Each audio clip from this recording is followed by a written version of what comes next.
जय गुरुदेवाय नमः। जय राधे श्याम की। आज हम आपको सुख सागर से 7वें स्कंद का 15वां अध्याय सुनाएंगे। सदाचार धर्म विवेचन। श्री नारद जी बोले, हे राजन युधिष्ठिर, अब मैं आपको सदाचार ही की महिमा सुना रहा हूँ। यज्ञ, तप, स्वाध्याय और वेदाध्ययन अध्ययन ये सभी सदाचार हैं। इनमें योग और ज्ञान सबसे श्रेष्ठ हैं। इसे कोई कोई ही करते हैं। दान देना ही है तो सुपात्र को दें। ज्ञानी को दिया हुआ दान बड़े पुण्य का होता है। ज्ञानी नहीं मिले तो देश काल और पात्र का विचार कर दान दें। देव कार्य में 2, पितृ कार्य में 3 या दोनों में एक एक ब्राह्मण को भोजन करा देवें।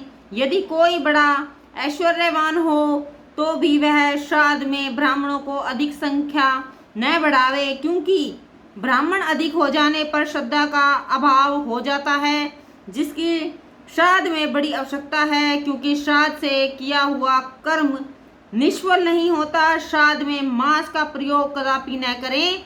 पितरों की तृप्ति अन्न से होती है, ना कि मांस से। फिर हिंसा तो करनी ही है ना चाहिए।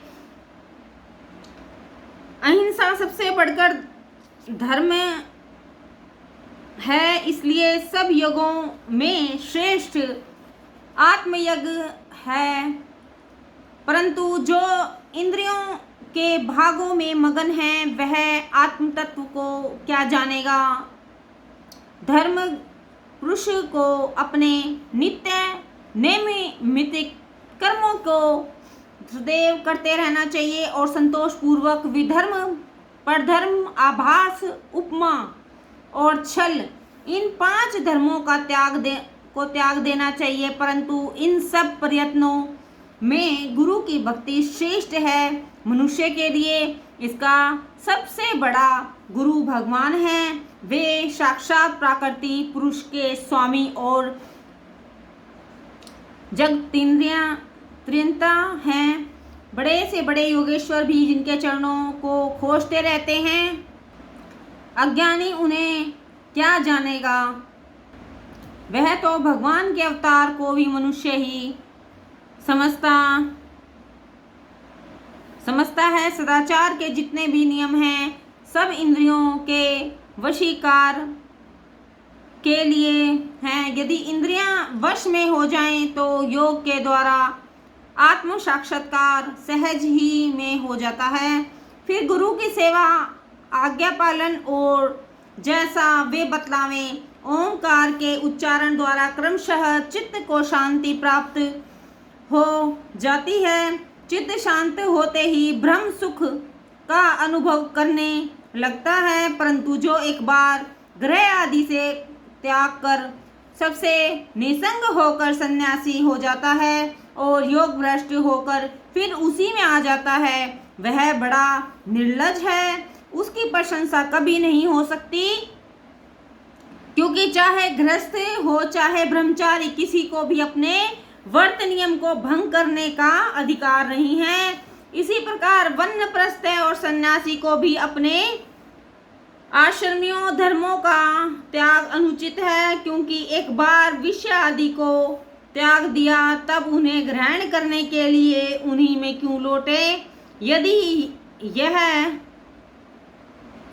यदि वह ऐसा करता है तो यही कहा जाएगा कि यह केवल वस्त्र आदि की नकल करने वाला है। शरीर जब तक स्वस्थ है तभी तक जितना चाहे मनुष्य सदाचार का अर्जन कर ले। शरीर थका नहीं कि इंद्रिय रूपी घोड़े के द्वारा ले जाकर उस अंधकूप में गिरा दिया जाएगा, जहां से निकलना उसके लिए कठिन हो जाएगा। मृत्यु तो शीर पर नाचती ही रहती है, वह आवागमन के भय से कभी मुक्त नहीं हो सकती।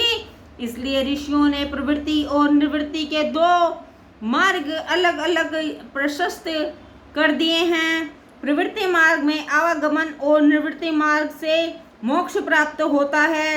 यज्ञ आदि में हिंसा भी करनी पड़ती है, जिससे मनुष्य को मोक्ष नहीं मिलता, किंतु स्वर्ग तक पहुँच फिर मृत्यु लोक में गिरा दिया जाता है।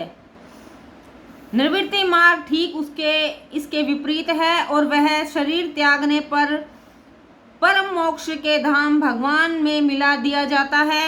जब तक कोई कठिन आपत्ति न आवे तब तक ऐसे वैदिक वाक्यों पर विश्वास रखकर शुभाचरण आचरण का त्याग कभी ना करें। आपत्ति काल में धर्म दूसरा है, उस समय तो एकमात्र भगवान का भरोसा रख अपने गृहस्थ जीवन को व्यतीत करना चाहिए। इसी आधार से उसे गृहस्थी में ही भगवान कृष्ण की प्राप्ति हो जाती है। भगवान के चरणों की सेवा से उसकी बड़ी से बड़ी भयंकर आपत्ति हट जाती है। इस पर मैं अपने पूर्व जन्म का एक वृत्तांत कहता हूँ। पहले मैं एक बड़ा प्रतिष्ठित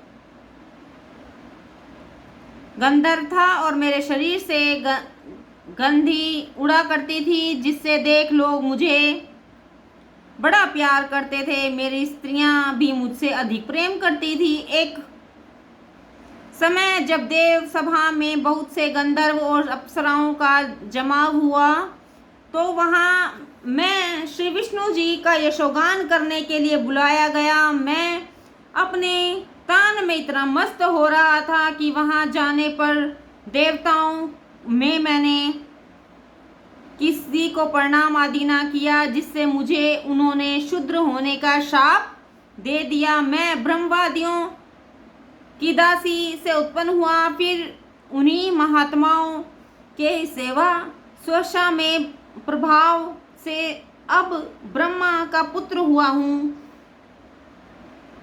हे राजन, आप तो संसार में बड़े ही भाग्यवान हैं कि आपके यहाँ एक से एक बड़े ऋषि मुनि आते जाते रहते हैं। आप जिन परम पूजनीय श्री कृष्ण चंद्र को अपना आज्ञाकारी समझते हैं और तरह तरह के संबोधन द्वारा उनसे मिलते हैं, वे वही ब्रह्म हैं कि जिन्हें सत्य रूप में जानने के लिए ब्रह्मा, शिव और महात्मजन चिंतन रहते हैं। मैं उन भगवान से प्रार्थी हूँ कि वे हम लोगों की भक्ति, शांति, पूजा और मौन से प्रसन्न होवें। श्री सुखदेव जी कहते हैं, हे परीक्षित, जब युधिष्ठिर ने नारद जी के ऐसे कथन को सुना तो प्रेम विह्वल हो गए और उन्होंने प्रसन्न होकर श्री नारद जी की और श्री कृष्ण भगवान की बड़ी पूजा की। नारद जी अपने लोक को चले गए। हे राजा परीक्षित, इस प्रकार मैंने तुमसे दक्ष प्रजापति की कन्याओं के पृथक पृथक वंशों का वर्णन किया। अब आगे 8वें स्कंद में मनमंत्रों की कथा कहता हूँ। जय गुरुदेवाय नमः। जय राधे श्याम की।